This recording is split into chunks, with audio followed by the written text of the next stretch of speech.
A big shift in the Democratic race for president. Senator Elizabeth Warren topping a critical Iowa poll for the first time, overtaking Joe Biden in a survey of likely Democratic caucus goers. She is up 7 points there since June, now at 22%. Biden is at 20%.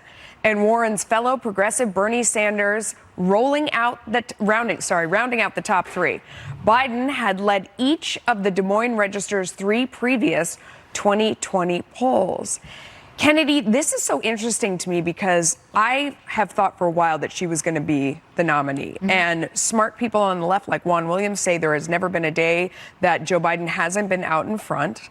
But I think politics has turned into who has the most enthusiasm, not who can be broad, but who has a group that really cares. What do you think? And if you contrast the Biden rallies with the Trump rallies, it's kind of embarrassing because the former vice president just doesn't have that very necessary passion and excitement it's going to take to move the needle in critical states, in critical counties. Elizabeth Warren is doing something very interesting. She's triangulating before the primary season actually starts.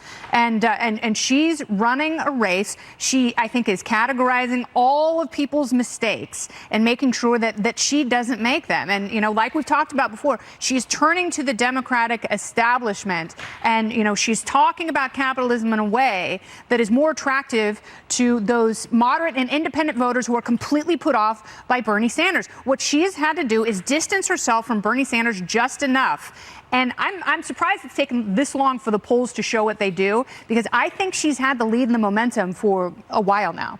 Well, she also didn't exactly have the same recognition name-wise as a Bernie Sanders who ran against Hillary Clinton most recently and, of course, as a former vice president. So I think there was a little bit of a lag there.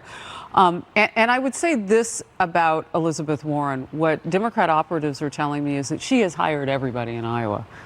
Yes. She's hired the best staff. The best. So you've got like a Bernie Sanders in certain states trying to scoop up some more staff and do the reset, restart button. That's going to be hard if you can't get the people that Elizabeth Warren has. And one more thing, you say she's making a calculation about what mistakes not to make.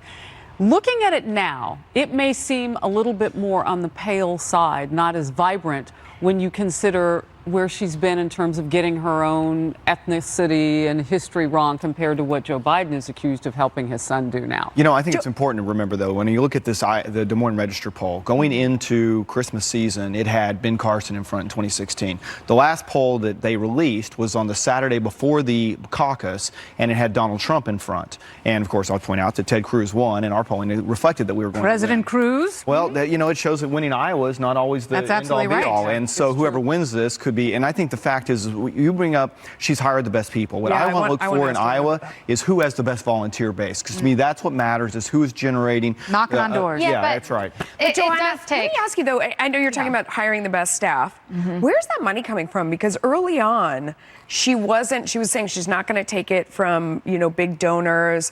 And people were worried that she was spending a lot of money, but she wasn't doing the fundraising in order to back it up, and she was going to run out of money. It sounds like that hasn't been the case. No, and she's doing low dollar donations. So she's really feeling that way. But Emily Parcell, who was a very early hire for her, when she was hired for her, I was like, that is the smartest hire. She is one of the just toughest, smartest, most brilliant political minds in Iowa. And so I would be surprised if she doesn't do well in Iowa. GOP leaders dropping big hints about when we'll finally see the long-awaited Inspector General report on possible FISA abuse in the Russia probe and whether anyone will be held accountable.